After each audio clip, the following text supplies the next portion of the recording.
What's good, everybody? Welcome back. LeBron James has been known to bring the most potential out of his teammates. It doesn't matter who is on his team, he is going to rally them to a championship run. Except for that 2018 through 2019 season. It was nothing he can do about that. His teammates just wasn't coming to play. I cannot play with him. Cannot win with him. But although he has been known to wake up his teammates and get the best performance out of them, there has also been some negative results as well. In this video, we are going to be talking about some players that were once stars, but when they came to team up with LeBron, they became ineffective instantly. So make sure that you guys stick around to the end of the video.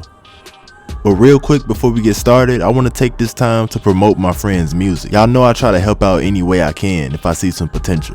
Let me know what y'all think of this snippet. If y'all like it, I'm gonna leave a link down in the description. Go show him some support ASAP. He up next. I pop a pill and I know that they dangerous. Soon as I'm buzzing, I get really dangerous. We in the whip and my homie Hispanic say he tryna slide. Now you talking my language. Used to shop at the swap, now get flat on it daily. They see all this money, just know that I'm saving it. I overheard when the big homie say it. Them boys ain't for play, they be pulling up blade and shit, make them an angel. These flat the bullets, they coming from different directions and angles.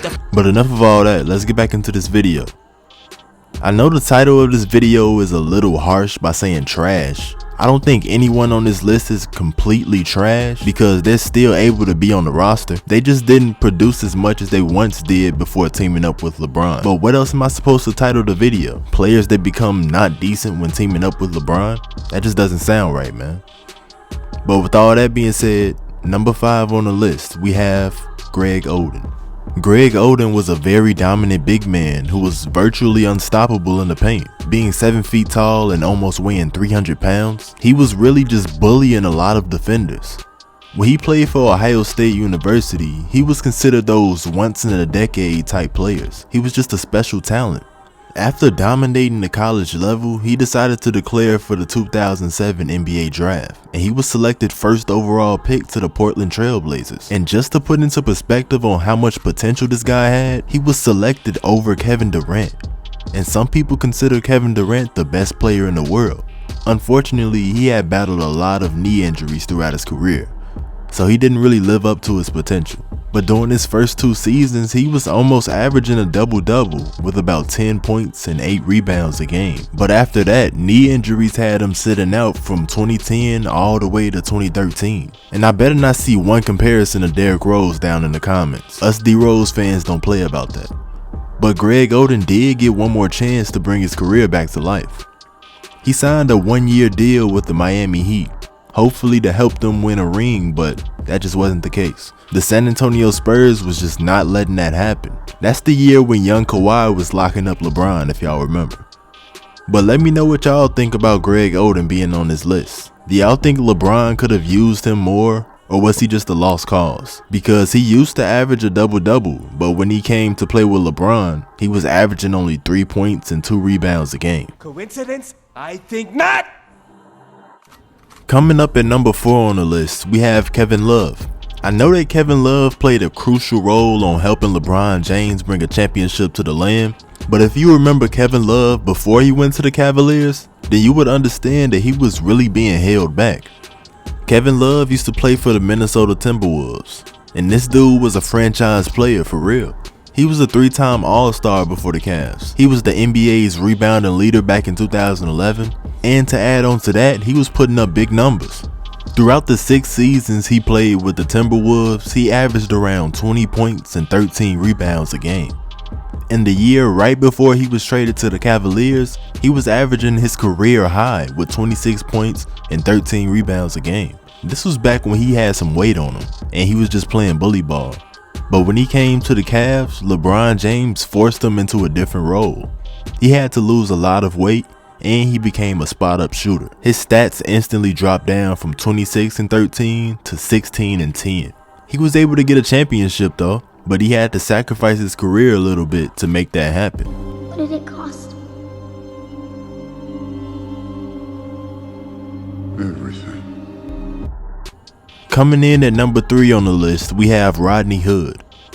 Now Rodney Hood was always a pretty decent player when he played for the Utah Jazz. Nothing too special, but he was considered someone that you could count on to help lead the team to the victory. But during the 2017 through 2018 season, he really stepped up big time. Gordon Hayward had just left to go and play for the Boston Celtics, and basketball fans thought that they would suffer because of that. But that season was the best performance Rodney had so far, with 17 points, 3 rebounds, and 2 assists a game. And he helped them upset OKC in the first round of the playoffs. He was traded to the Cavaliers. He was a part of that failed experiment of when LeBron tried to get some stars to team up with and try to take down the Warriors. It was a lot of pressure, and Rodney Hood was just thrown into the fire, and he didn't respond well. His points per game had dropped down from 17 to 10 a game. I know LeBron is the king, but we gotta blame somebody. Coming in at number 2 on the list, we have J.R. Smith.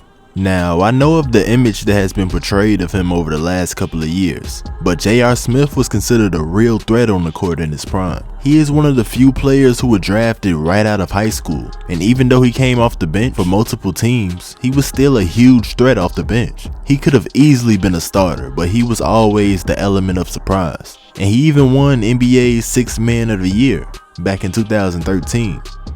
In 2014, he was traded to the Cavaliers, and his first 2 seasons there, he was pretty productive, helping them make runs during the playoffs. But eventually, his numbers started to suffer. The last 3 seasons he played with the Cavs, he didn't even average double digits in points. I recently saw that he is trying to get back into the NBA. What team can you see J.R. Smith playing for? Let me know down in the comment section. But last but not least, number 1 on the list, we have Chris Bosh. I know that he was a part of the big 3 with D Wade and LeBron on the Heat, but he was a bigger star when he wasn't on the Heat stat-wise. The year before he signed, he was with the Toronto Raptors. Back in this time, no one was really concerned about them, they just wasn't a threat. But he was the franchise player, averaging 24 points and 11 rebounds a game. When he came to the Heat, he had to sacrifice the amount of touches that he got. He wasn't the team's go-to player anymore. And I don't know if you guys remember, but during that time, he had to take a pay cut to team up with them. And that was a big deal at the time for some reason. Well, that wraps up this video. If you enjoyed it, make sure that you leave a like and send me a screenshot of it on Instagram so that I can post it on my story. Peace.